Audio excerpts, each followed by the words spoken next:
Hello students. आज हम पढ़ेंगे एनसीईआरटी कक्षा 6 विज्ञान का 10वां अध्याय गति एवं दूरियों का मापन। और आपसे एक छोटी सी रिक्वेस्ट है कि आप चैनल को सब्सक्राइब कर लें और वीडियो को लाइक करें। तो चलिए शुरू करते हैं। 10वां अध्याय पहेली तथा बूझों की कक्षा में सभी बच्चों के बीच ग्रीष्मावकाश में मतलब गर्मी की छुट्टियों में भ्रमण किए गए स्थानों के बारे में सामान्य चर्चा हो रही थी। एक बच्चा अपने पैतृक गांव पहले रेलगाड़ी, फिर बस और अंत में बैलगाड़ी का उपयोग करके गया था। एक विद्यार्थी ने वायुयान से यात्रा की थी। एक अन्य विद्यार्थी ने अवकाश के अनेक दिन अपने चाचा जी की नाव में सैर करके मछली पकड़ने में व्यतीत किए थे। इसके पश्चात अध्यापक ने विद्यार्थियों से समाचार पत्र के उन लेखों को पढ़ने के लिए कहा जिनमें उन छोटे पहिए वाले वाहनों के बारे में वर्णन है जो मंगल ग्रह की धरती पर चले थे और प्रयोग भी किए थे। इन वाहनों को मंगल तक ले जाने का कार्य अंतरिक्ष यान द्वारा किया गया था। इस बीच पहली प्राचीन भारत के बारे में कहानियाँ पढ़ती रही तथा अंत में अब वह यह जानना चाहती थी कि प्राचीन काल में लोग एक स्थान से दूसरे स्थान की यात्रा कैसे करते थे। तो यातायात की कहानी। प्राचीन काल में लोगों के पास यातायात के कोई साधन नहीं थे। वे पैदल चलते थे तथा अपना सामान पीठ पर लाद कर ले जाते थे।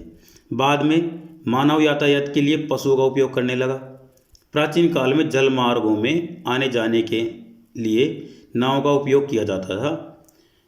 आरंभ में लकड़ी के लट्ठों से, जिनमें गोखली घुइका बनाई जा सके, नावें बनाई जाती थी। इसके पश्चात लोगों ने लकड़ी के विभिन्न टुकड़ों को आपस में जोड़कर नाव की आकृति बनाना सीख लिया। ये नावें जल में रहने वाले जीवों की आकृतियों के सदृश थी। अध्याय 8 और 9 में मछलियों की धारा रेखीय आकृति से संबंधित चर्चा को याद कीजिए। पहिए के आविष्कार ने यातायात की प्रणाली में अत्यंत महत्वपूर्ण परिवर्तन किए। पिछले हजारों वर्षों में पहिए के डिजाइन में सुधार किए गए। पहियों पर चलने वाली गाड़ियों को खींचने के लिए पशुओं को उपयोग किया जाता था। 19वीं शताब्दी के प्रारंभ तक भी लोग एक स्थान से दूसरे स्थान तक परिवहन के लिए पशुओं, नावों तथा जहाज़ों पर निर्भर करते थे। वाष्प इंजन के आविष्कार से परिवहन के नए साधनों का विकास हुआ। वाष्प इंजन से चलित सवारी गाड़ियों तथा मालगाड़ियों के डिब्बों के लिए रेल की पटरियों का निर्माण किया गया। इसके पश्चात मोटर कार, ट्रक तथा बस जैसे स्वचालित वाहन आए। जल परिवहन के साधन के रूप में मोटर से चलने वाली नाव और जहाज़ों का उपयोग होने लगा। 19वीं शताब्दी के प्रारंभ के वर्षों में वायुयान का विकास हुआ, जिनमें बाद में सुधार किए गए और इन्हें यात्री तथा सामान ले जाने योग्य बनाया गया। विद्युत रेलगाड़ी, एकल रेल मतलब एक पटरी रेल, पराध्वनिक सुपरसोनिक वायुयान तथा अंतरिक्ष यान 20वीं शताब्दी के कुछ योगदान हैं। चित्र 10.1 में परिवहन के विभिन्न साधन दर्शाए गए हैं। इन्हें प्राचीनतम से अत्याधुनिक परिवहन के साधनों में सही क्रम में व्यवस्थित कीजिए। क्या इनमें परिवहन का कोई ऐसा प्राचीन साधन भी है जिससे आज उपयोग में नहीं लाया जा रहा है? यह डैश कितना चौड़ा है? लोग यह कैसे पता लगाते हैं कि वे कितनी दूर चले हैं? आप यह कैसे पता लगाएंगे कि आप अपने स्कूल तक की दूरी पैदल चलकर तय कर सकते हैं अथवा स्कूल पहुंचने के लिए आपको बस अथवा रिक्शे की आवश्यकता होगी? जब आपको कुछ खरीदना होता है तब आपके विचार में बाजार तक पैदल जाना संभव होता है? आप इन प्रश्नों के उत्तर कैसे जानेंगे?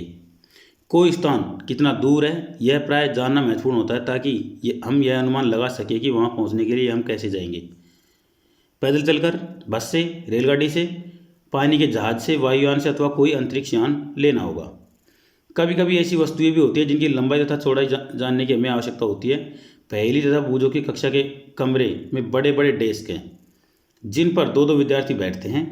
पहेली तथा बूझो एक डेस्क पर साथ साथ बैठते हैं, परंतु बहुधा उनमें इस बात को लेकर झगड़ा होता रहता है कि उसका दूसरा साथी डेस्क के अधिक भाग का उपयोग कर रहा है।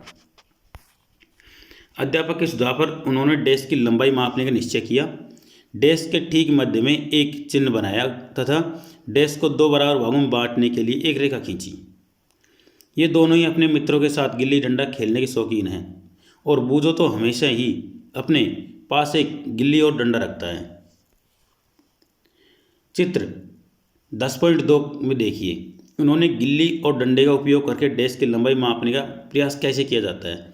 ऐसा लगता है कि डैश की लंबाई दो डंडों की लंबाई तथा दो गिल्लियों की लंबाई के योग के बराबर है।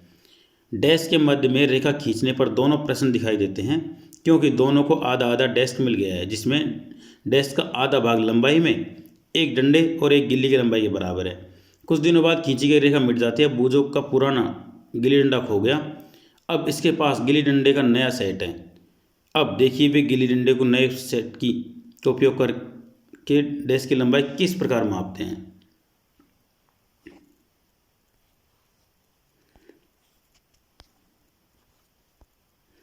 हेलो, जब डैश की लंबाई गिल्ली डंडे के नए सेट से मापी गई, तब डैश की लंबाई ऐसी प्रतीत हुई जैसे यह लगभग दो डंडों और एक गिल्ली की लंबाई के बराबर हो, परंतु फिर भी डैश का कुछ भाग बच जाता है। यह तो एक गिल्ली की लंबाई से कम है। अब क्या करें? आप पहली और बूझो को क्या सुझाव देंगे ताकि वे डैश की पूरी लंबाई माप लें? क्या वे लंबाई मापने के लिए क्रिकेट के विकेट तथा गुल्ली का उपयोग कर सकते हैं? अथवा आप सोचिए कि ऐसा करने से वैसी ही समस्या उत्पन्न हो सकती है। यह एक कार्य कर सकते हैं। एक छोटी डोरी लें और इस पर दो चिन्ह लगाएं। यह डोरी की एक लंबाई होगी। वे डैश की चौड़ाई डोरी की लंबाई के पदों में माप सकते हैं। वे इस डोरी का उपयोग डोरी की लंबाई में कम दूरियों को मापने में किस प्रकार कर सकते हैं? वे डोरी को मोड़कर डोरी की लंबाई को आधा, एक चौथाई तथा आठवां भाग कर सकते हैं। अतः संभवतः पहली तरफ बूझो की यथार्थ लंबाई इस डोरी की सहायता से माप सकते हैं। आप यह भी कह सकते हैं कि इन्हें अपने ज्यामिति बॉक्स के पैमाने का उपयोग करके अपनी समस्या हल करनी चाहिए। हाँ, वास्तव में ऐसा किया जा सकता है। बूझो ने यह पढ़ाई जब ऐसे मानक पैमाने नहीं थे तब लोग दूरियां कैसे मापते थे, तथा वह स्वयं भी भिन्न भिन्न ढंगों से दूरियां मापने का प्रयास कर चुका है। ऐसे अनेक अवसर आते हैं जब हम लंबाई अथवा दूरी मापने की आवश्यकता होती है। दर्जी कपड़े की लंबाई यह जानने के लिए मापता कि यह कपड़ा कुर्ता सीने के लिए पर्याप्त है अथवा नहीं। बढ़ई किसी अलमारी की लंबाई तथा चौड़ाई इसलिए मापता है ताकि वह यह जान सके कि इस अलमारी के दरवाजे को बनाने के लिए कितनी लकड़ी की आवश्यकता होगी। किसी किसान को अपने खेत की लंबाई तथा चौड़ाई अथवा उसके क्षेत्रफल जानने की इसलिए आवश्यकता होती है कि ताकि वह यह जान पाए कि वह अपने खेत में कितने बीज बो सकता है तथा उसे अपनी फसलों के लिए कितने जल की आवश्यकता होगी। यदि आपसे पूछा जाए कि आपकी लंबाई कितनी है, तब आप एक ऐसी सरल रेखा की लंबाई बताएंगे जो आपके सिर से आपके पैर की एड़ी तक की रेखीय लंबाई के बराबर है। यह कमरा कितना लंबा है, यह डेस्क कितना चौड़ा है, दिल्ली लखनऊ से कितनी दूर है, पृथ्वी से चंद्रमा कितनी दूर है। इन सभी प्रश्नों में एक बात समान है, ये सभी दो स्थानों के बीच की दूरी से संबंधित है। दो स्थान मेज के दो किनारे की तरह आसपास हो सकते हैं। इसके विपरीत दो स्थान जम्मू और कन्याकुमारी की तरह एक दूसरे से बहुत दूर भी हो सकते हैं। आइए अब हम कुछ मापन यह जानने के लिए करते हैं कि जब हम दूरियों तथा लंबाई मापते हैं तो हमें सही रूप से क्या करना होता है। तो कुछ मापन क्रियाकलाप है ये। आप इस क्रियाकलाप को समूह में एक एक करके कीजिए। अपने पैर की लंबाई का एक मात्रक मानकर अपनी कक्षा की कमरे की लंबाई तथा चौड़ाई मापिए। इन्हें मापते समय यह संभव है कि आपको यह पता चले कि कुछ भाग मापने से बच गया है तथा यह भाग आपके पैर की लंबाई से छोटा है। पहले की ही भांति अपने पैर के भाग की लंबाई मापने के लिए किसी डोरी का उपयोग कीजिए। अपने प्रेक्षणों को सारणी में भरिए। तो विद्यार्थी के नाम, कक्षा के कमरे की लंबाई, कक्षा के कमरे की चौड़ाई, है ना, इस तरह से आप इसको भर सकते हैं। एक दूसरा क्रियाकलाप और है, समूह में कार्य कीजिए। आप में प्रत्येक अपने बालिश अंगूठे और छोटी उंगली है उसको चौड़ा करने के बाद बीच में जो लंबाई होती है उसको बालिश्त बोलते हैं। बालिश्त को मात्रक मानकर अपनी कक्षा के कमरे में रखी मेज तथा डेस्क की चौड़ाई माप सकते हैं। मापन के लिए आप यह पाते हैं कि आपको अपनी एक बालिश्त के बराबर लंबी डोरी तथा इस डोरी की लंबाई के अंश भागों की आवश्यकता होती है। अपने प्रेक्षणों को सारणी 10.2 में लिखिए। हम देखते हैं कि मापन का अर्थ किसी अज्ञात राशि की उसी प्रकार की इसी प्रकार की कुछ ज्ञात राशि से तुलना करना है। इस ज्ञात निश्चित राशि को मात्रक कहते हैं। किसी माप के परिणाम को दो भागों में व्यक्त किया जा सकता है। एक भाग संख्या, दूसरा भाग ली गई माप का मात्रक होता है। उदाहरण के लिए क्रियाकलाप 1 में यदि कक्षा के कमरे की लंबाई आपके 12 पैर की लंबाई के बराबर है तो 12 एक संख्या है तथा पैर की लंबाई एक मात्रक है जिसे मानक के रूप में चुना गया है, मापन के रूप में चुना गया है। सारणी 10.1 और 2 में अंकित सभी मापों का अध्ययन कीजिए। क्या प्रत्येक पैर द्वारा मापी गई लंबाई, कमरे की लंबाई के ये सभी माप बराबर हैं? क्या सभी के द्वारा अपनी अपनी बालिशत से मापी गई मेज चौड़ाई की माप बराबर है? शायद ये परिणाम भिन्न भिन्न हो सकते हैं क्योंकि आपकी बालिशत लंबाई में आपके मित्रों की बालिशत से भिन्न हो सकती है। इस प्रकार आपके विद्यार्थी के पैर की लंबाई में भी कुछ अंतर हो सकता है। इसलिए जब आप अपने बालिशत या पैरों की लंबाई को मात्रक की भांति उपयोग करके किए गए माप को किन्हीं अन्य व्यक्तियों को बताते हैं तो वे यह नहीं समझ पाते कि यह लंबाई वास्तव में कितनी है, क्योंकि वास्तविक लंबाई जानने के लिए बालिशत अथवा पैर की लंबाई जानना आवश्यक है। अतः हम देखते हैं कि हमें मापन के कुछ ऐसे मात्रकों की आवश्यकता है जो सभी व्यक्तियों के लिए समान हो। तो मापन के मात्रक, मानक मात्रक। प्राचीन काल में पैर की लंबाई, अंगुल की चौड़ाई तथा एक कदम की दूरी, इन सभी मात्रों को मात्रक के रूप में सामान्य उपयोग होता था। हड़प्पा सभ्यता के लोगों ने अवश्य ही लंबाई के बहुत अच्छे मापन का उपयोग किया होगा क्योंकि यह खुदाई में प्राप्त परिशुद्ध ज्यामितीय रचनाओं को देखने में प्रमाणित होता है। कोहनी से अंगुल के छोर तक की लंबाई, जिसे हाथ कहते हैं, लंबाई के मात्रक के रूप में प्राचीन मिस्र में उपयोग किया जाता था, जिससे संसार के अन्य भागों में भी मान्यता प्राप्त थी। संसार के विभिन्न भागों के लोग लंबाई के मात्रक के रूप में फुट का उपयोग करते थे। अलग अलग क्षेत्रों में फुट की लंबाई थोड़ी भिन्न थी। लोग 1 गज कपड़ा फैली बाँह के सिरे से अपने ठोड़ी तक मापते थे। रोमवासी अपने पग अथवा कदमों में से लंबाई मापते थे। प्राचीन भारत में छोटी लंबाई को मापने के लिए अंगुल तथा मुट्ठी का उपयोग करते थे। आज भी भारत के कई शहरों में हम पुष्प विक्रेताओं को पुष्पहारों को बेचते समय अपनी भुजाओं का उपयोग लंबाई की मात्रा के रूप में करते हुए देख सकते हैं। सुविधानुसार शरीर के ऐसे बहुत से भागों का मात्रक के रूप में उपयोग होता रहा है। तथापि प्रत्येक व्यक्ति के शरीर की मापों में थोड़ी भिन्नता हो सकती है। शायद इसी कारण भी मापन में उलझनें आई होंगी। वर्ष 1790 में फ्रांसीसियों ने मापन की एक मानक प्रणाली की रचना की जिसे मीटरी पद्धति कहते हैं। एक समानता के लिए समस्त संसार के वैज्ञानिकों ने मापन के मानक मात्रकों के एक सेट को स्वीकार कर लिया। आजकल जिस मात्रक प्रणाली का उपयोग हो रहा है उसे अंतर्राष्ट्रीय मात्रक प्रणाली कहते हैं। लंबाई का ऐसा ही मात्रक मीटर है। चित्र 10.6 में मीटर पैमाना दिखाया गया है। इसमें आपके ज्यामिति बॉक्स का 15 सेंटीमीटर पैमाना भी दिखाया गया है। प्रत्येक मीटर को 100 बराबर भागों में विभाजित किया जाता है जिसे सेंटीमीटर कहते हैं। 1 सेंटीमीटर के 10 बराबर भाग होते हैं जिन्हें मिलीमीटर कहते हैं।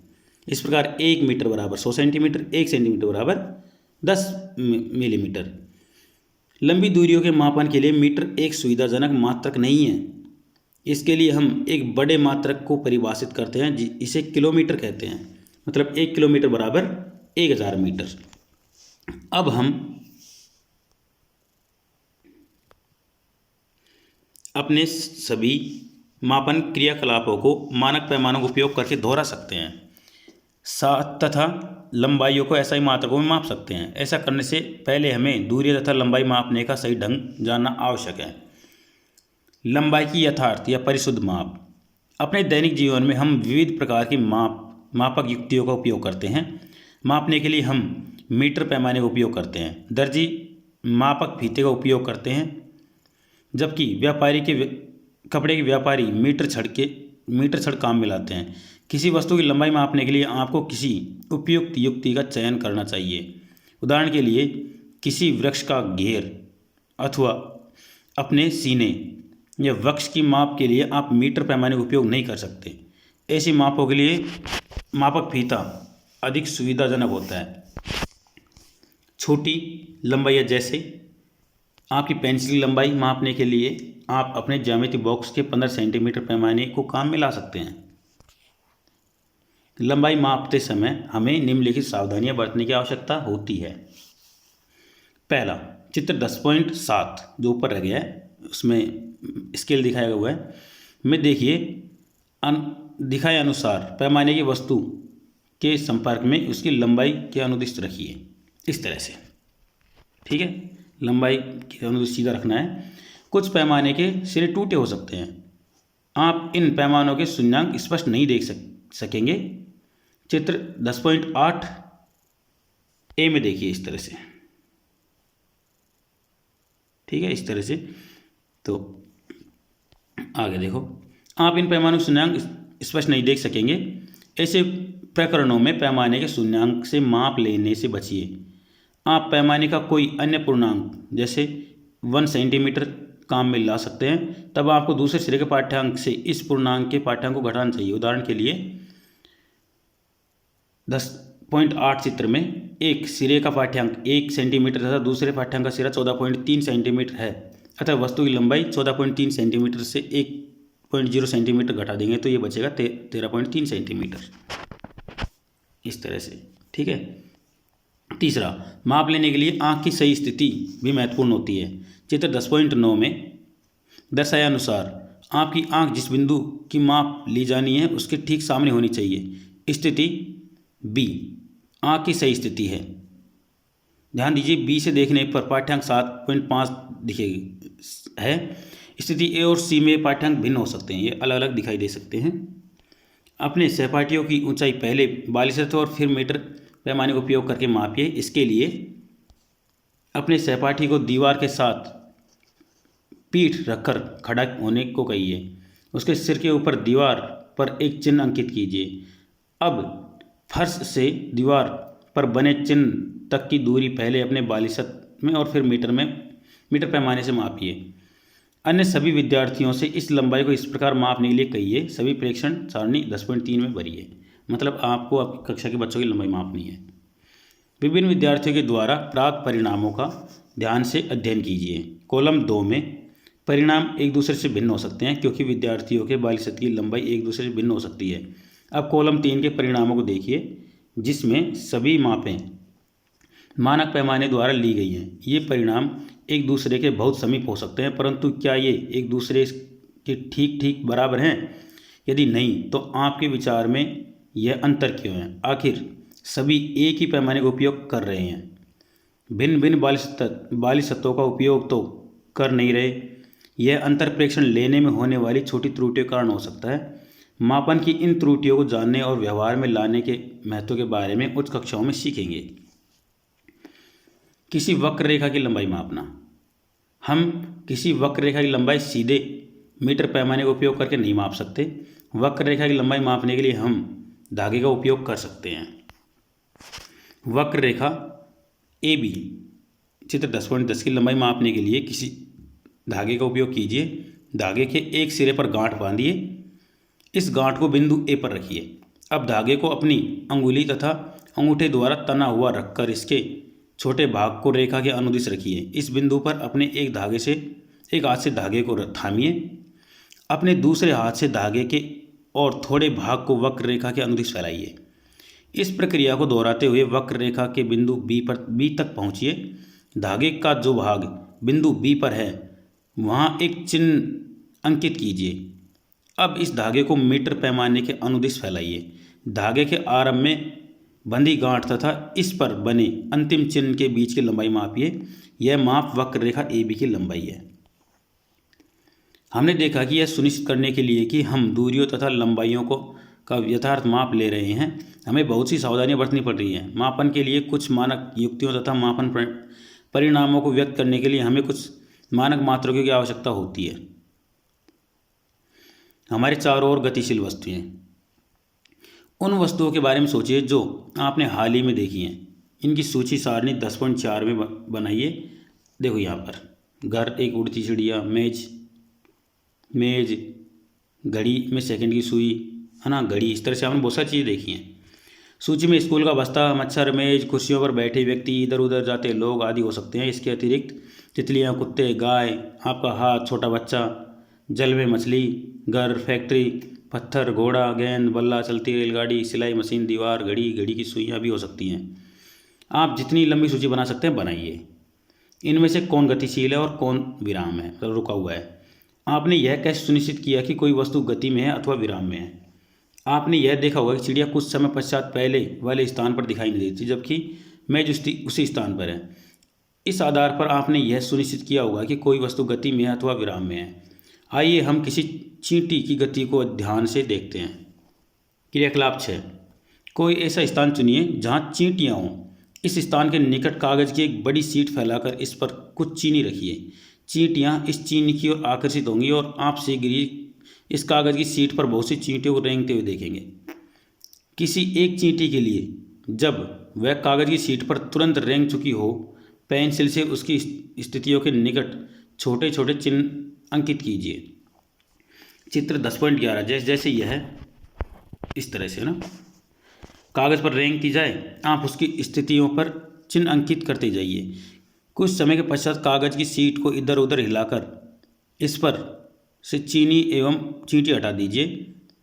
उन विभिन्न बिंदुओं जिन्हें आपने कागज़ पर अंकित किया था को तीरों द्वारा जोड़कर चींटी की गति को दिशा दर्शाइए। वह हर बिंदु जिसे आपने अंकित किया कुछ सेकंडों के समांतराल में चींटियों ने कहाँ कहाँ गति की को दर्शाता है। गति किसी वस्तु की स्थिति में किसी प्रकार के परिवर्तन जैसी दिखाई देती है। क्या आप ऐसा नहीं मानते? क्रियाकलाप 5 में वस्तुओं के समूह बनाते समय आपने घड़ी, सिलाई की मशीन अथवा बिजली का पंखा जैसी वस्तुओं को किस समूह में रखा था? क्या ये वस्तुएं एक स्थान से दूसरे स्थान तक गति कर रही हैं या नहीं? नहीं। क्या आप इनके किसी भाग में कोई गति देखते हैं? पंखे की पंखुड़ियाँ अथवा घड़ी की सुइयाँ कैसी गति करती हैं? क्या इनकी गति चींटी तथा रेलगाड़ी गति जैसी है? आइए अब हम कुछ प्रकार की गतियाँ देखते हैं जिनसे हमें इन विभिन्न प्रकार की गतियों को समझने में सहायता मिलेगी। गति के प्रकार। आपने सीधी सड़क पर किसी वाहन की गति, किसी परेड में सहपाठियों की मार्च पास्ट की गति तथा किसी गिरते पत्थर की गति का प्रेक्षण किया होगा। यह किस प्रकार की गति है? 100 मीटर दौड़ प्रतियोगिता में धावक की भी सरल रेखा के अनुदिश दौड़ते हैं। क्या आप अपने चारों ओर देखकर इसी प्रकार के और अधिक उदाहरण सोच सकते हैं? इन सभी उदाहरणों में हम यह देखते हैं कि वस्तुएं सरल रेखा के अनुदिश गति कर रही हैं। इस प्रकार की गति को सरल रेखीय गति कहते हैं। एक पत्थर लीजिए, इससे एक धागा बांधिए तथा अपने हाथ से इसे तेजी से घुमाइए। पत्थर की गति को ध्यान से देखिए। हम देखते हैं कि पत्थर वृत्तीय पथ के अनुदिश गति कर रहा है। इस गति में पत्थर की अपने हाथ से दूरी समान रहती है। इस प्रकार की गति को वर्तुल गति कहते हैं। बिजली के पंखे की पंखुड़ियों पर अंकित किसी चिन्ह की गति किसी घड़ी के सेकंड की सुई की गति ये वर्तुल गति के उदाहरण है। बिजली का पंखा तथा घड़ी स्वयं एक स्थान से दूसरे स्थान तक गति नहीं कर रहे, परंतु पंखे की पंखुड़ियाँ घूर्णन कर रही हैं तथा ऐसा ही घड़ी की सुइयाँ भी करती हैं। यदि हम पंखे की पंखुड़ियाँ तथा घड़ी की सुइयों पर कहीं किसी प्रकार का कोई चिन्ह अंकित कर दें तो घूर्णन करते समय भी पंखे तथा घड़ी के केंद्र से इस चिन्ह की दूरी समान रहेगी। कुछ प्रकरणों में कोई वस्तु एक निश्चित समय अंतराल बाद अपनी गति को दोहराती है। यहाँ पर देखो, बूझो यह निश्चित नहीं कर पा रहा है कि जब हम पत्थर को तेजी से घुमाते हैं तब हम यह क्यों कहते हैं कि पत्थर की हाथ से दूरी समान रहती है। क्या आप बूझो को यह समझाने में सहायता कर सकते हैं? शायद पत्थर डोरी से बंधा हुआ है। याद रखिए, पत्थर डोरी से बंधा हुआ है ना, और उसको घुमा रहा है। तो आप इसको कमेंट में ज़रूर लिख के बताएं कि ऐसा क्यों है कि पत्थर की दूरी हाथ से बराबर दूरी पे है। ठीक है। इस प्रकार की गति को आवर्ती गति कहते हैं। डोरी से बंधा हुआ पत्थर वही पत्थर लीजिए जिसे अपने क्रियाकलाप 7 में उपयोग किया था। अब इस डोरी को अपने हाथ में थामिए और पत्थर की डोरी से लटकने दीजिए। यह एक लोलक है। दूसरे हाथ से पत्थर को एक तरफ खींचिए और फिर स्वतंत्र गति करने के लिए छोड़ दीजिए। लोलक की यह गति आवर्ती गति का एक उदाहरण है। वृक्ष की शाखाओं का इधर उधर लहराना, झूला झूलते बच्चे की गति, सितार की डोरियों की गति, बजते समय ढोलों अथवा बर्तन तबलों की झिल्ली की गति, ये सभी आवर्ती गति के उदाहरण हैं जिनमें वस्तुएं एक निश्चित समय अंतराल बाद अपनी गति को दोहराती है। क्या आपने क्रियाकलाप 5 के एक भाग के रूप में सिलाई की मशीन का परीक्षण किया? आपने ध्यान दिया होगा कि सिलाई मशीन अपनी इसी अवस्थिति पर रहती है जबकि उसका पहिया वर्तुल गति में होता है। इसमें एक सुई भी होती है जो जब तक पहिया घूर्णन करता है तब तक निरंतर ऊपर नीचे गति करती रहती है। क्या ऐसा नहीं है? यहाँ सुई आवर्ती गति कर रही है। क्या आपने फर्श पर लुढ़कती किसी गेंद की गति का ध्यानपूर्वक परीक्षण किया? यहाँ गेंद किसी फर्श पर लुढ़कती है और घूर्णन करती हुई आगे की ओर गति करती है। इस प्रकार गेंद सरल रेखीय गति के साथ साथ घूर्णन गति भी करती है। क्या आप ऐसे अन्य उदाहरण बता सकते हैं जिससे वस्तु की गति विभिन्न प्रकार की गतियों से मेल रखती हो? इस अध्याय के अंतर्गत हमने बहुत से मापन क्रियाकलाप किए हैं तथा कुछ प्रकार की गतियों के विषय में चर्चा की है। हमने देखा कि समय के साथ स्थिति में परिवर्तन को गति कहते हैं। स्थितियों में हुए इस परिवर्तन को हम दूरी मापन द्वारा ज्ञात कर सकते हैं। इससे हमें यह जानकारी मिलती है कि कोई वस्तु कितनी धीमी अथवा तीव्र गति कर रही है। फर्श पर घोंघे का रेंगना, तितली का एक पुष्प से दूसरे पुष्प पर मंडराना, नदियों का प्रवाहित होना, वायुयान का वायु में ऊंचाइयों पर उड़ना, पृथ्वी के परिचंद्रमा द्वारा गति, हमारे शरीर में रुधिर का परिसंचरण तथा सभी उदाहरण हमारे चारों ओर अनेक स्थानों पर होने वाली गतियों को दर्शाते हैं। यहाँ पर इसके कुछ सारांश है।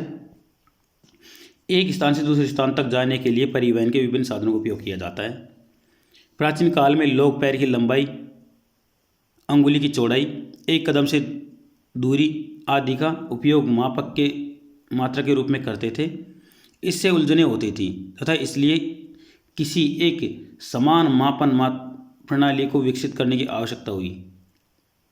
अब हम मात्रकों की अंतर्राष्ट्रीय मात्रक उपयोग करते हैं। इसे समस्त संसार में मान्यता प्राप्त है। ऐसा ही मात्रकों में लंबाई का मात्रक मीटर है। सरल रेखा के अनुदिश गति को सरल रेखीय गति कहते हैं।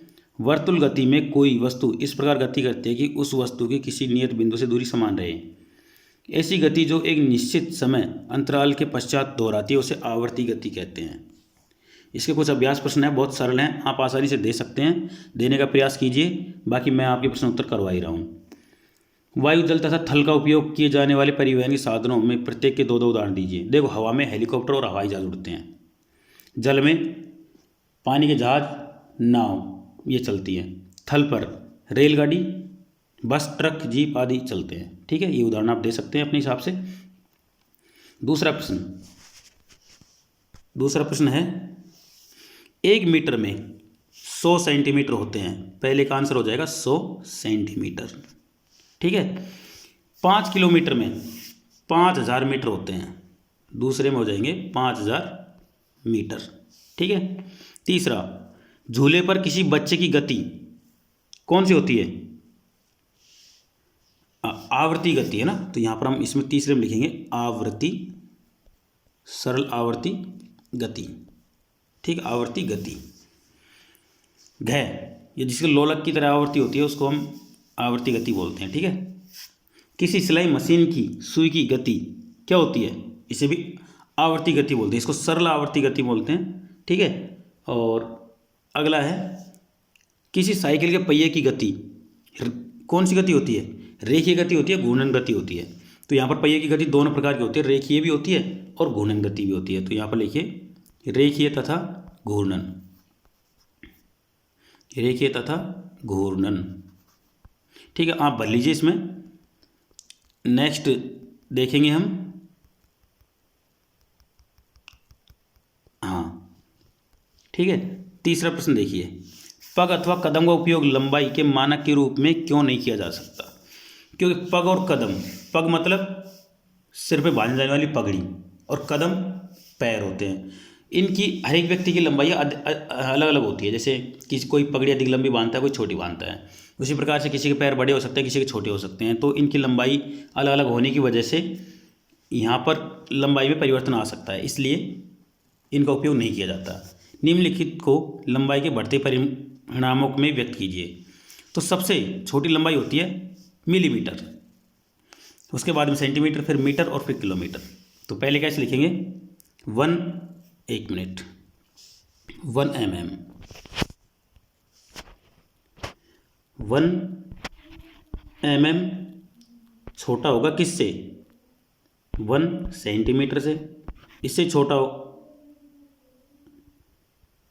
और फिर यहाँ पर इसके बाद में आएगा 1 मीटर और फिर 1 किलोमीटर। ठीक है, इस तरह से आप भर सकते हैं इनको।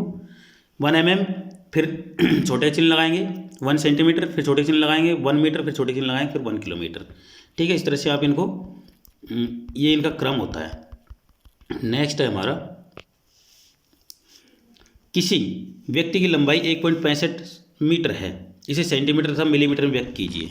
देखिए, एक व्यक्ति की लंबाई अगर 1.65 मीटर है तो आप उसकी लंबाई हो जाएगी 1 मीटर 60 सेंटीमीटर और 5 मिलीमीटर। ठीक है, आप ऐसे लिख सकते हैं 650 वो 65 सेंटीमीटर, आप 65 सेंटीमीटर लिख सकते हैं। तो अगर आप इसको पहले सबको मीटर में लिखेंगे तो 1.65 मीटर तो हो ही जाएगा। अगर आप इसको सेंटीमीटर में लिखेंगे तो 100 से गुणा करेंगे, मतलब 165 सेंटीमीटर। अगर आप इसको मिलीमीटर में लिखेंगे तो 1000 से गुणा करेंगे तो कितना हो जाएगा, 1650 मिलीमीटर। ठीक है, तीनों के लिए आप अलग अलग लिखें।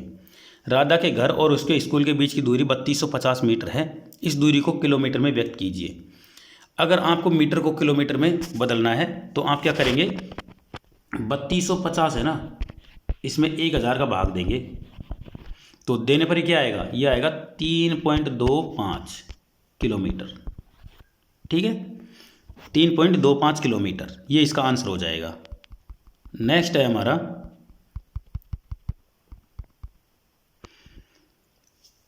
किसी स्वेटर बुनने की सिलाई की लंबाई मापते समय स्केल पर यदि इसके एक सिरे का पाठ्यांक 3 सेंटीमीटर और दूसरे सिरे का पाठ्यांक 33.1 सेंटीमीटर है तो सिलाई की लंबाई कितनी हो जाएगी। तो ध्यान दें, यहाँ पर आपको 33.1 में से 3 सेंटीमीटर घटाना है, तो आंसर कितना आएगा, यहाँ पर हम घटाएंगे 33.1 में से 3.0, तो ये आएगा 30.1 सेंटीमीटर। ठीक है, यहाँ पर बड़ी संख्या में से हम छोटी संख्या को सीधे सीधे घटाएंगे और जो उत्तर आएगा उसके आगे सेंटीमीटर लगा देंगे। ये सिलाई का ओरिजिनल लंबाई होगी, है ना। नेक्स्ट प्रश्न है, कैसे किसी चलती हुई साइकिल के पहिए तथा चलते हुए पंखे के छत की गतियों में समानताएं तथा असमानताएं हैं। ध्यान रखें, साइकिल का पहिया जब चलता है तो वह 2 प्रकार की गति करता है, एक रेखीय गति और दूसरा घूर्णन गति। ठीक है, वो जब अपने एक्सल के चारों ओर पहिया घूम रहा है तो वो होगी उसकी घूर्णन गति, और सड़क पर चल रहा है सड़क को छूते हुए तो वो होगी उसकी रेखीय गति। इसी प्रकार जब हम पंखे को देखते हैं तो पंखा सिर्फ उसके ऊपर की ओर जो रोटर है या उसकी जो लोहे की डंडी लगी हुई है उसके चारों तरफ घूम रहा है तो उसकी सिर्फ घूर्णन गति होगी, और वो किसी चीज़ को छूते हुए नहीं चल रहा है, इसलिए उसमें सिर्फ घूर्णन गति ही होगी। तो यहाँ पर सिर्फ दोनों पहियों की घूर्णन गति तो समान है लेकिन रेखीय गति असमान है। ठीक है, 9वां प्रश्न देखें, आप दूरी मापने के लिए किसी लचीले फीते का उपयोग क्यों नहीं करते। यदि आप किसी दूरी को लचीले फीते से मापते हैं तो आप माप की किसी अन्य को बताने में आपको जो समस्याएं होंगी उसमें से कुछ समस्याएं लिखिए। देखिए, जब किसी सीधी दूरी को आप लचीले फीते से मापते हैं तो उसको सही पकड़ने में, खींचने में दिक्कतें होती हैं, क्योंकि कई बार हम ज़्यादा तेज़ खींच देंगे तो फीता टूट सकता है, ज़्यादा थोड़ा ढीला छोड़ देंगे तो वो फीते की दूरी जो असली लंबाई है उससे थोड़ी ज़्यादा हो जाएगी। तो दोनों कंडीशन में कुछ ना कुछ मिस्टेक होने का खतरा रहता है, इसलिए लचीले फीते का उपयोग न करते हुए हम उपयोग करते हैं एक हार्ड फीते का उपयोग। ठीक है, 10वां प्रश्न, आवर्ती गति के 2 उदाहरण दीजिए, लिखिए। आवर्ती गति जो बार बार किसी चीज़ को रिपीट करती हो। ठीक है, जैसे पंखे की गति, जब पंखा घूम रहा है तो उसकी गति, सिलाई मशीन की सुई की गति, है ना, घड़ी के पेंडुलम की गति। इस प्रकार से बहुत सारी घूमती हुई या लगातार या झूले की गति, ये सब क्या है, आवर्ती गति के उदाहरण हैं। ठीक है बच्चों, तो ये हमारे पाठ के प्रश्नोत्तर हो गए। आपको कैसा लगा कमेंट करके ज़रूर बताएं, वीडियो को लाइक ज़रूर करें, अपने दोस्तों के साथ शेयर करें और चैनल को सब्सक्राइब जरूर कर लें। मिलेंगे अगले अध्याय के साथ में। धन्यवाद।